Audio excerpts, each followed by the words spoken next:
এই খাবারটা যে আমার কি পরিমাণের পছন্দের। হ্যালো এভরিওয়ান, আসসালামু আলাইকুম।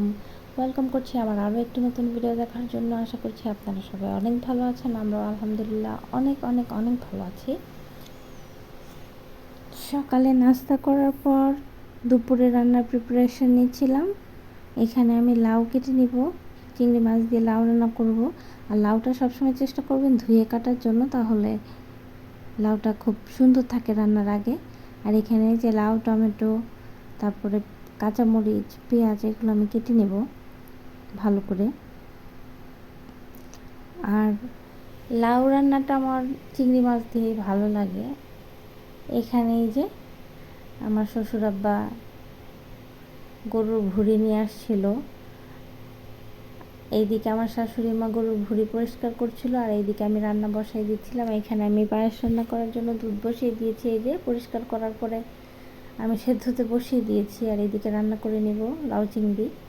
এখানে পেঁয়াজ কুচি আর আদা, রসুন, জিরা দিয়ে আমি ভালো করে মশলাটা কষিয়ে নিব হলুদ মরিচ দিয়ে পরিমাণ মতো। আর সবসময় লাউ রান্নাতে চেষ্টা করি একটু কম মশলা ইউজ করার, হালকা, কারণ লাউয়ের কালারটা নয়তো নষ্ট হয়ে যায়। একটু সবুজ সবুজ থাকলে খেতে ভালো লাগে। এখানে আমি এই যে চিংড়ি মাছ দিয়ে ভালো করে কষিয়ে নিব। কষিয়ে নেওয়ার পরে লাউ দিয়ে দিব। এখানে একটা ঘটনা ঘটে গেছে আমার সাথে। লাউ দিতে আমি উপরে উঠাইছি, একদিকে ভিডিও করছিলাম আর একদিকে লাউ দিচ্ছিলাম। লাউ দিতে দিতে আমার হাতের মধ্যে গরম বাটি লেগে গেছে, আমি ধরে ফেলছি খালি হাতে, বুঝতে পারিনি। এই যে হাত অনেকখানি পুড়ে গেছে, এখানে বোঝা যাচ্ছে না, বাট আমার অনেক কষ্ট হয়েছে।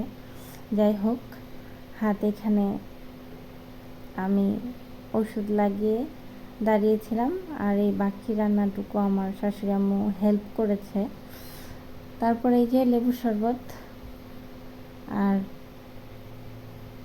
লাউ রান্নাতে টমেটো ইউজ করলে লাউ খেতে খুব ভালো লাগে, আর ধনিয়া পাতা দিলে তো কোনো কথাই নেই, ধনিয়া পাতা ছিল না। আর এই যে আমার লাউ রান্নার শেষ। এখানে আমি কাঁচামরিচ দিয়ে লাউটা নামিয়ে নিব। আর আমার শাশুড়ি আম্মা ওইদিকে গরুর ভুঁড়ি কেটে নিচ্ছিল সিদ্ধ করার পরে। আর এই যে এখানে সব কিছু দিয়ে দিবে, রান্না করে নেবে। আসলে অভিজ্ঞতা বলতে যে জিনিসটা, আমরা এত সব কিছু সুন্দর করে কষিয়ে ভেজে নিয়ম মতো একটার পর একটা দিয়েও রান্না ততটা মজা হয় না যতটা ওরা একবারে সব কিছু দিয়ে রান্না করলেই হয়ে যায়। যাই হোক, আজকে আমরা সচরাচর ভুঁড়ি আগে এনে পরিষ্কার করে রাখি, পরে রান্না করি। আজকে ভোরে এনে বলছিল শ্বশুর আব্বা যে আজকেই রান্না করে ফেলো, অল্প একটু যেহেতু আনা হয়েছে। তাই এখানে আমার শাশুড়ি আম্মা রান্না বসাই দিছে। আমার হাত পড়ে গেছে দেখে উনি রান্না করলো। তো এখানে এই যে যখন এই পরিমাণে ভাজা ভাজা হয়ে যাবে তখন রান্নাটা কমপ্লিট হয়ে যাবে। আর ভুঁড়ি রান্নাটা একটু সময় নিয়ে করতে হয়, না হলে মজা লাগে না।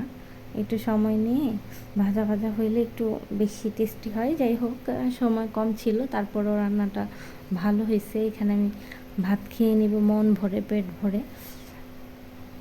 আমার কাছে জিনিসটা খুব মজা লাগে, আমার ফ্যামিলির সবার কাছেই অনেক পছন্দ। আমার হাজব্যান্ডটাও অনেক অনেক অনেক পছন্দ করে। যেহেতু উনি এখন দেশে নাই, দেশের বাহিরে, ওনার পছন্দ মতো কিছু খেতে নিলেও মনটা খারাপ হয়ে যায়। যাই হোক, তার উপর থেকে ভিডিও দেখে ওনার আরও খারাপ লাগে। আল্লাহ ভরসা। এখানে খেয়ে নিব। তারপর আমি আজকে বিকালে আমার একটু মন চাইছে একটু সাজুগুজু করে কিছু পিকচার ক্লিক করব। এই যে এখানে ছাদের উপরে আমি সাজুগুজু করে কিছু ছবি উঠাচ্ছিলাম। কেমন হয়েছে কমেন্ট করে জানাবেন প্লিজ। আজকের ভিডিওটা এই পর্যন্তই। ভালো থাকবেন সবাই। Thanks for watching. যারা ফেসবুক থেকে দেখছেন লাইক, কমেন্ট, আর ইউটিউব থেকে দেখছেন সাবস্ক্রাইব।